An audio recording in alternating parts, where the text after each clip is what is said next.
Радостное событие произошло для жителей села Талды-Булак. Старый мост на реке Чон-Кошой, который соединял северную и южную части села, был капитально отремонтирован. Он пострадал в прошлом году от сильных дождей. Вода размыла часть моста и вывела его из строя. Новый мост уже сдан в эксплуатацию.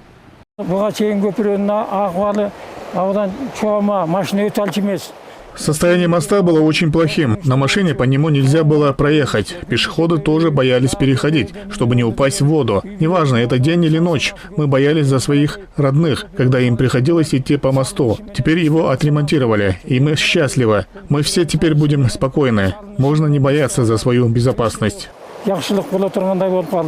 Мост был отремонтирован силами Аилок-Мөту. При поддержке местных депутатов были выделены необходимые средства из сельского бюджета. Новый мост по сравнению с прежним состоит из более прочной конструкции.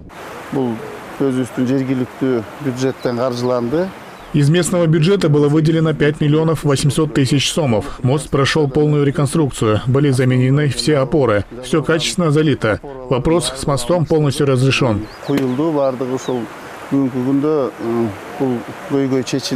Этим мостом пользуются около 60 семей, проживающих на улице Джелди-Су. Теперь они смогут передвигаться по короткому маршруту, а не объезжать все село, как это было при аварийном мосте. Также для удобства сельчан местные власти засыпали дорогу песком и гравием, выровняли ее, а для безопасности установили ночное освещение.